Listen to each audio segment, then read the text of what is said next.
मिसाली आबादगार सैयद राहिल नासिर शाह, ॻोठ सैयद आलम शाह, ज़िलो मटियारी।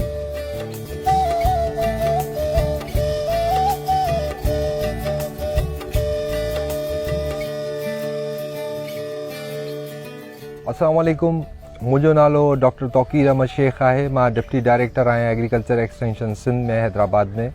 अॼु जीअं त असांजी इहा ख़ुशकिस्मती आहे त असां सैयद ॻोठ आलम शाह में नसरपुर में डिस्ट्रिक्ट मटियारी में मौजूदु आहियूं ऐं असांजी इहा ख़ुशकिस्मती आहे त असां सां गॾु मिसाली आबादगार सैयद राहिल शाह साहब मौजूदु आहिनि। जीअं त आबादगार भाइरो असांजी सिंध जी ज़राअत पाकिस्तान सां मुंसलिक असांजो जेको GDP आहे उन में मेजर कंट्रीब्यूटर आहे। हाणे अॼु जेको असांजो हिते मौजूदगी जो जेको सबबु आहे उहो हिकिड़ो सिंध में हिकिड़ो मसइलो हली रहियो आहे, ख़ासि तौर ते केले जे फ़सुल में पनामा विल्ट डिज़ीज़ यानी पनामा सां लाॻापियल हिकिड़ी बीमारी आहे जंहिंमें ॿूटो असांजो सड़ी थो वञे। जीअं त तव्हांखे ख़बर आहे त इहो केले जो फ़सुलु जेको आहे उहो असांजी सिंध में हिकिड़ो मईशत में हिकिड़ो मेन अहम किरदारु अदा करे रहियो आहे।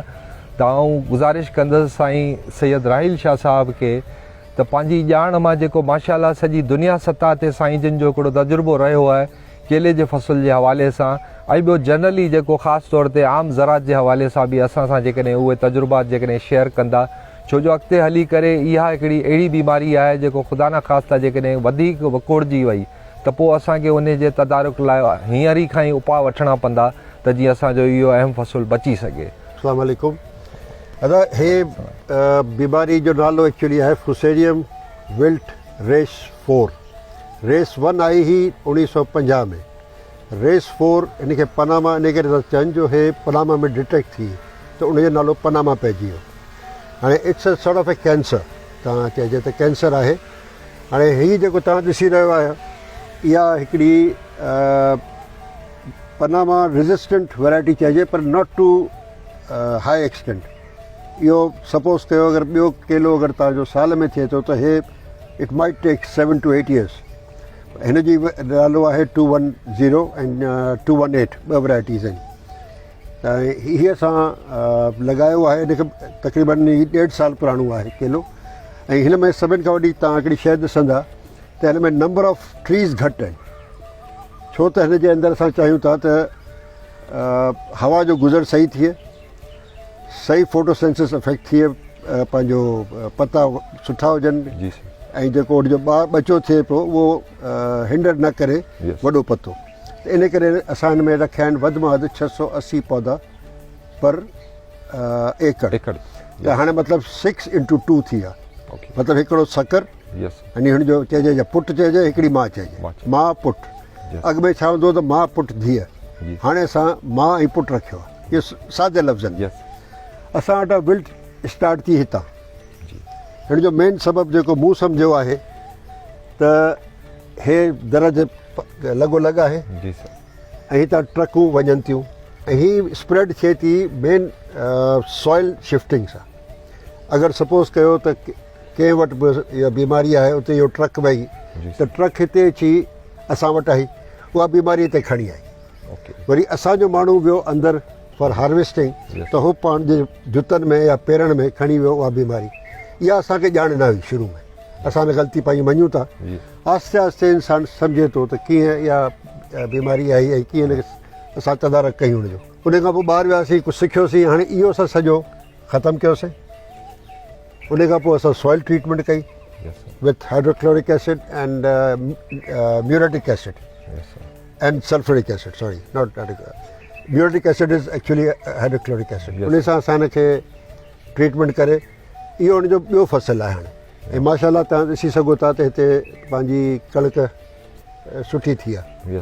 ठीकु आहे जी सर। पाण अॻिते हली तव्हांखे ॾेखारींदासीं। हो 3 एकड़ हो, उते बि इहो प्रॉब्लम हो, उहो असां कढियो आहे। त हे 2 एकड़ हे आहे, 3 एकड़ अॻिते आहे, टोटल 5 एकड़ आहे जिते असां वटि इहा बीमारी शुरू में आई। हाणे आहे त किथे किथे आहे, पर असां हुनखे कंट्रोल कयूं पिया with different materials, different chemicals like इहो ट्राइकोडर्मा आहे, बेसिलिस आहे, सोडामिनास आहे ऐं ॿियूं मुख़्तलिफ़ बैक्टीरियाज़ जेके आहिनि उहे मिलाए असांखे रोकण जी कोशिशि कई पिया आहियूं। अल्हम्दुलिल्लाह रोके विया आहियूं, पर नॉट टू 100% एक्सटेंट। पर इहा त जीअं स्पीड में वधी पए उहा थोरी स्पीड रोकिजी वई आहे। यानी सर अव्हां जो मक़सदु आहे त असां जेकॾहिं इन बीमारी खे रोकण जे हवाले सां कुझु तदारुक इहे करे सघूं था त हिफ़ाज़ती उपाउ वठिजनि एज़ अ प्रिवेंटिव मेजर, जंहिंमें तव्हां ॿुधायो त जीअं सफ़ाई सुथराई आहे या फाइटोसैनिटरी आहे, उन्हनि मेथड्स खे जेकॾहिं असां फॉलो कयूं त पोइ इन बीमारी खे असां कंहिं हद ताईं रोक करे सघूं पिया। सही, तमामु घणी रोक करे सघूं था। मां पियो साल वियुसि डोमिनिक रिपब्लिक जी सर, ऐं उते मूंखे जी हैरानगी मूंखे थी त हुते बीमारी कान हुई। त मूं उन्हनि प्रोफेसर्स खां पुछियो त बीमारी तव्हां वटि छो कान्हे का, त हुनजो जवाबु हो त वी फॉलो SOPs तमामु सख़्तु आहिनि। ऐं असांजे पाकिस्तान में असांजे ज़मींदारनि जो असांजे वर्कर्स जी एतिरी ॼाण कान्हे का, एतिरी टेक्निकल नॉलेज कोन्हे, इन करे थोरो प्रॉब्लम थिए पियो। त मुंहिंजी इहा ई तव्हांखे गुज़ारिश आहे त तव्हां नंढे नंढे ॻोठनि में वञी माण्हुनि खे ॿुधायो त इहे अगरि SOP असां फॉलो कयूं त हिन बीमारी खे असां घणे हद ताईं रोके सघूं। सर उहे थुले लेके असां कहिड़ा अहिड़ा SOPs या हिफ़ाज़ती उपाउ वठी सघूं था? सभिनि खां अॻु में त पहिरीं कपिड़ा उहे पाए वञनि जेके रुॻो हिन एरिया जे लाइ हुजनि। जी सर। उन खां पोइ जूता जी, ठीकु आहे। उन खां पोइ टियों जेॾी महिल अंदरि दाख़िल थियनि था त पंहिंजो या त फॉर्मेलिन या कंहिं बि ब्लीच में पंहिंजा पेर ॿोड़े, यानी जूता पंहिंजा ॿोड़े, जी सर। उन खां पोइ अंदरि वञनि ऐं जेॾी महिल ॿाहिरि निकिरनि त वरी साॻियो प्रोसेस कनि।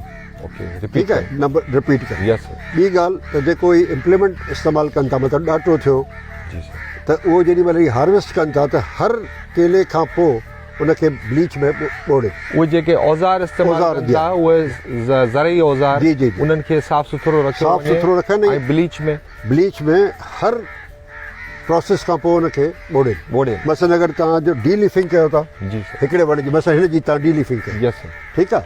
हाणे तव्हां हुन ते वेंदा त तव्हांखे हीअ डीलीफ करे, यानी इहो लीफ कढी पोइ हुनखे ॿोड़े वरी तव्हां इस्तेमालु कयो। ओके, तव्हांखे अॻिते ॾेखारींदासीं त हुते माण्हू अॼु कनि पिया कमु, तव्हांखे इहो बि ॾेखारींदा।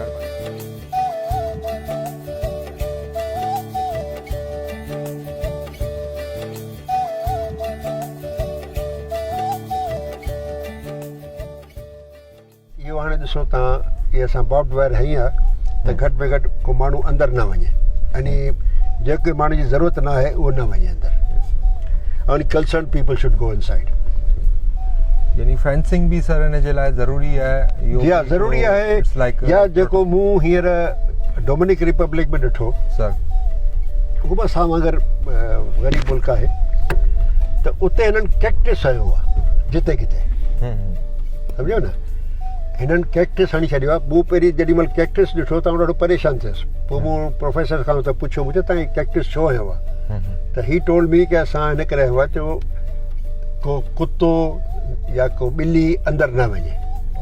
दिस वाज़, यानी अगरि तव्हां यकीन कयो हिकिड़े माण्हू जो अगरि हिकिड़ो जिरेब हो त हुन पंहिंजे जिरेब जे ॿाहिरां सॼो इहो हणी छॾियो कैक्टस, ताकी इहे हिन ज़मीदार हिन ॿनी जो को बि जानवर हिन पासे न वञे। त इहो हिकिड़ी सुठी मूंखे नज़र आई इंटरवेंशन आहे। यकीनन इहो हिकिड़ो सुठो तरीक़ो आहे जंहिंमें जेके ॿाहिरियां जानवर आहिनि या जेके नुक़सान रसाइण वारा, त उहो उन्हनि खे उन्हनि सां कंट्रोल मिले पियो। सर G9 जे बारे में अव्हांजो छा ओपिनियन आहे? असां G9 जेकी वैरायटी आहे हुन में हिकिड़ो कंट्रोवर्सी आहे थोरी सर। त G9 शुरू में पाकिस्तान में आयो आहे फ्रॉम इंडिया, ठीकु आहे साईं जी सर। सभिनि खां अॻु हिते लॻी असां वटि BBT which is bunchy banana bunchy top virus, ठीकु आहे साईं। उहो सभिनि खां अॻु में लॻो त उहो जेके हुतां आया हुआ सकर्स कुझु आया हुआ इंडिया मां, उन्हनि में इहा बीमारी हुई। उन खां पोइ बैन थी विया, ठीकु आहे न साईं। पर हीअ जेकी बीमारी आहे इहा नथो सम्झा त इंडिया मां आई आहे।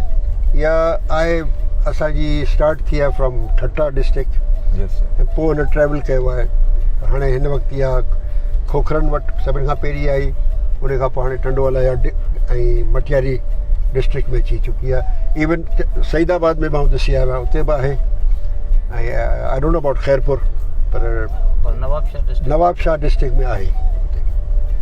हाणे हिन जो फैलाव कीअं रोकिजे, ठीकु आहे साईं, नंबर 1। नंबर 2, जेको असां वटि सुठो बनाना आहे उहो एक्सपोर्ट कीअं कजे, छो त हिन वक़्तु असांजी कंट्री खे फॉरेन एक्सचेंज जी सख़्तु ज़रूरत आहे।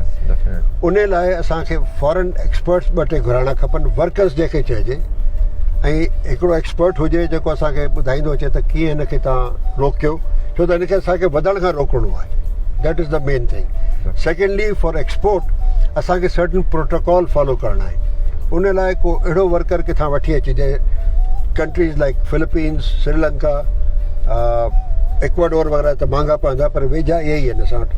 6 महीननि लाइ बि घुराइनि, पर इहो आहे त उहो असांखे टीच कनि त तव्हांजो जेको बनाना आहे, जेको सुठी वैरायटी आहे, उनखे एक्सपोर्टेबल वैरायटी कीअं कजे। एक्सपोर्टेबल जी चइजे त जेको मथां जेको सिंगार आहे उहो कीअं कजे, छो त एवरीबडी वॉन्ट्स पंहिंजो लुक सुठो हुजे, ठीकु आहे न साईं। उन लाइ असांखे सर्टली असांखे 12 माण्हू घुराइणो पवंदो, ताकी उहो असांजे माण्हुनि खे सम्झाए सघे ऐं वर्कर टाइप जो हुजे।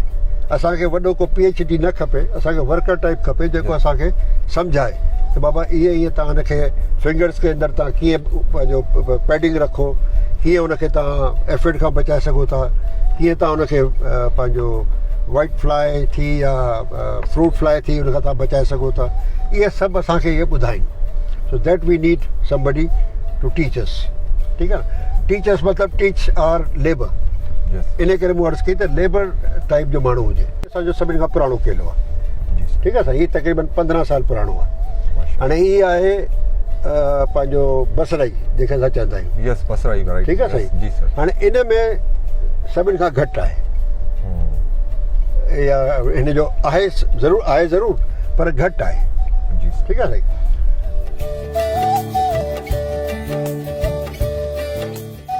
तव्हांखे ॾेखारियो त हीउ हिकिड़ो असां कंटेनर ठाहियो आहे हर 4 एकड़ खां पोइ, यानी 4 एकड़ हिन पासे, 4 एकड़ हिन पासे। हिन में असां विझंदा आहियूं bleach and formalin with water.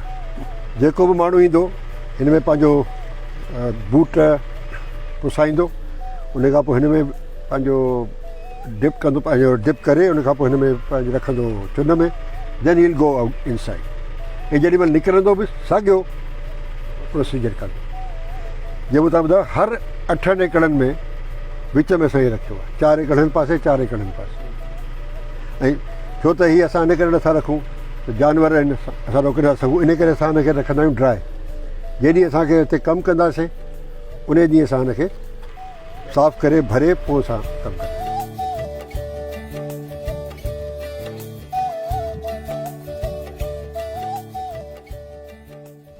आऊं हिकिड़ी गुज़ारिश इहा करणु चाहींदुसि त हीअ जेका हाणे हिते एक्टिविटी थी रही आहे, अदो हिते जेको कमकार करे रहियो आहे, इन जो मक़सदु छा आहे? ऐं तव्हां बि जेके करे ॾेखारियो त जीअं असांजा ॿिया आबादगार ॿाहिरि हिनखे ॾिसी सघनि, इन सां गॾोगॾु तव्हां बि सर जे बारे में जेके साईं हीअ जेको करे पियो कमु, हिनखे सिंधीअ में चइबो आहे, अंग्रेजी में चइबो आहे सकर सिलेक्शन।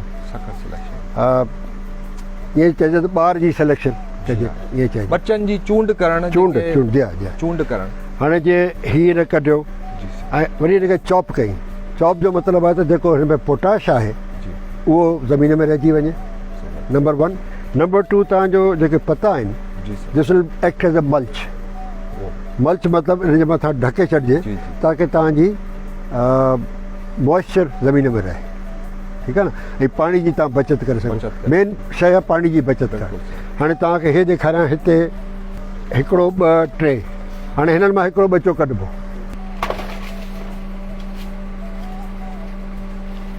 हुनजो छा कंदे, शाबाश करो करे। हाणे ॾिसो भई पोटाश जी असांजी हिन सां छा थींदो, असांजी फर्टिलाइज़र कंज़म्पशन थोरी घटिजी थी वेंदी, छो जो पोटाश हिकिड़ी हिन जी मेन घुर्ज आहे केले जे फ़सुल जी, त उन खे मुहैया फ़राहम करण जे लाइ शाह साहब जी इहो बि हिकिड़ो सरगर्मी हूंदी आहे पंहिंजे केले जे बाग़ ते, जो अहिड़े तरीक़े सां उहो कुतुर कराए बि जेको आहे। त हाणे ॾिठो त इहे कुतुर बि थी वई, पोटाश हिन में हले वियो, पाणी ईंदो, रिएक्ट कंदो, हिन जे मथां भाण अॼु विझिबो, रिएक्ट कंदो, इट विल डिज़ॉल्व इन soil. ऐं जीअं तव्हां फरमायो त जेके हुन जा जेके पन आहिनि एक्स्ट्रा जी। जेकॾहिं उहे मल्च जे तौर ते बि असां हिते ज़मीन ते ॾेई छॾींदा आहियूं त जीअं हुनजी जेका ज़मीन जी नमी आहे जेको पाणियाठ या घिम्या आहे उहा बरक़रार रहे, छो जो असां वटि पाणीअ जा बि तमामु घणा मसइला आहिनि। त हुन पाणी जे बहिराननि खे मुंहुं ॾियण लाइ इहो बि हिकिड़ो सुठो तरीक़ो आहे जेकॾहिं मल्च जी एप्लीकेशन या मल्च जेको आहे ज़मीन में ॾिजे। आबादगार भाइरो, जीअं त अॼु असांजी इहा ख़ुशकिस्मती रही जो साईं जन माना वारा सैयद राहिल शाह साहिबु असां सां गॾु हुया ऐं असां हिते साईं जन सां बि तमामु घणी सिखिया वरिती आहे। ख़ुदा न ख़ास्ता जेकॾहिं इहो पनामा विल्ड डिज़ीज़ या बीमारी जेको मर्ज़ आहे पनामा वारो केलनि जे फ़सुल में जेकॾहिं इहो वधे थो त उन जा जेके कहिड़ा तदारुक आहिनि उहे अपनाइजनि। उन सिलसिले में हाणे साईं राहिल शाह सां गुज़ारिश कंदसि त तव्हां कहिड़ो पैगाम आबादगार भाइरनि लाइ ॾियणु चाहींदा त उहे शयूं अपनाइण पंहिंजे न रुगो पंहिंजे बाग़नि ते बल्कि हिकिड़ो ज़रूरी कमकारनि में बि जेकॾहिं उहा रहनुमाई फरमाइनि। महिरबानी साईं, जेसि ताईं असां SOP खे फॉलो न कंदासीं त असां वटि इहे बीमारियूं ईंदियूं रहंदियूं। SOP इज़ नंबर 1 ऐं प्रिकॉशन्स। ॿियो को अञा ताईं हिन बीमारी जो को इलाजु कोन निकितो आहे। तव्हां रोके सघो था, हिन जो इलाजु पूरी दुनिया में कंहिं वटि कोन्हे। जेको बि चए थो मुंहिंजे ख़्याल में ग़लति बयानी थो करे। नाज़रीन, इन सां गॾु अॼु जो प्रोग्राम पंहिंजी पुॼाणी ते पहुतो। ईंदड़ प्रोग्राम ताईं असांखे इजाज़त ॾींदा। अवां जी वॾी महिरबानी।